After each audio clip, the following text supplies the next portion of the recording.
কিছুক্ষণ আগেই বৈঠকটি শুরু হয়েছে। কিছুক্ষণ আগে বলতে 5টার দিকে বৈঠক শুরু হয়েছে এবং আপনারা জানেন যে তার আগের দিন প্রধান কয়েকটি রাজনৈতিক দলের সঙ্গে বৈঠক হয়েছিল এবং বৈঠকের আসলে যে ইস্যুটা ছিল যে হঠাৎ করেই নাহিদ ইসলাম বলেছিল যে অন্তর্বর্তী সরকারের প্রধান উপদেষ্টা অধ্যাপক ডক্টর মোহাম্মদ ইউনূস এই ঈদে জামা জুতো অ্যাকসেসরিজের ডিসকাউন্ট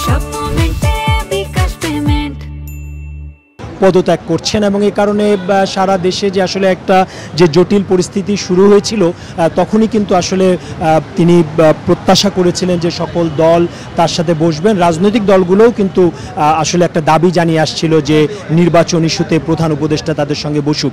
দ্বিতীয় দিনের মতো এই বৈঠকটি অনুষ্ঠিত হচ্ছে এবং আমাদের কাছে এখন পর্যন্ত যে যতটুকু নিশ্চিত হওয়া গেছে সেটি হচ্ছে যে অধ্যাপক ডক্টর মোহাম্মদ ইউনূসের সভাপতিত্বে এই যে বৈঠকটি যমুনায় হচ্ছে, আপনারা দেখতেই পাচ্ছেন যে পেছনে গণমাধ্যমের আমাদের অসংখ্য সহকর্মী অপেক্ষা করছেন এবং তারাও সংযুক্ত আছেন তাদের টেলিভিশন চ্যানেলে। এবং প্রধান উপদেষ্টার দফতর থেকে যে ভিডিও ফুটেজ আমাদের পাঠানো হয়েছে, কারণ রাষ্ট্রীয় গণমাধ্যম বাংলাদেশ টেলিভিশন ছাড়া আসলে সেখানে আমাদের কাউকেই অ্যালাউ করা হয়নি, মানে যেতে দেয়া হয়নি। পরবর্তীতে পেছনে যে স্টেজ দেখতে পাচ্ছেন ওখানে ব্রিফিং করবেন দলের পক্ষ থেকে কেউ একজন এবং প্রধান উপদেষ্টার যিনি প্রেস সচিব রয়েছেন শফিকুল আলম তিনি করবেন।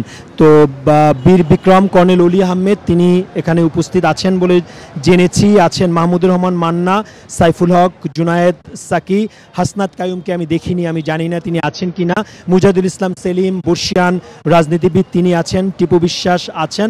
11 জনের সঙ্গে বৈঠকটি অনুষ্ঠিত হওয়ার কথা এবং যেটি হচ্ছে আর কি ভেতরে, কিন্তু আমি জানি না যে কতজন এরই মধ্যে এসছেন। এবং 6টার সময় শুরু হওয়ার কথা ছিল ইসলামিক দলগুলোর সঙ্গে, এটি হয়তো দেরিতেই হবে কারণ এখন পর্যন্ত শুরু করতে পারেননি। এবং সেটার যে তালিকা দেওয়া হয়েছে সেটি হচ্ছে যে মাওলানা সাদিকুর রহমান, মাওলানা রেজাউল করিম, মাওলানা মামুনুল হক, মাওলানা আহমেদ আব্দুল কাদের, মাওলানা আজিজুল হক ইসলামাবাদী, মাওলানা মঞ্জুর ইসলাম আফেন্দি, নুরুল হক নূর তিনি অবশ্য তার একটা আলাদা রাজনৈতিক প্ল্যাটফর্ম আছে, মাওলানা মুসাবিন ইজমা এবং মুফতি মাওলানা সাকাউত হোসেন রাজি।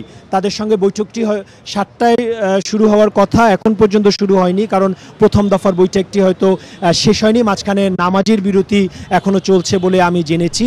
তো মোটামুটি যাদের সঙ্গে বৈঠক হলো সেটা তো জানিয়ে দিলাম। পরবর্তী বৈঠকে কি সিদ্ধান্ত হয় আমরা নিশ্চয়ই কিছুক্ষণের মধ্যে জানবো এবং আপনাদেরকে সেটা নিশ্চয়ই জানিয়ে দিব। ধন্যবাদ আপনাকে।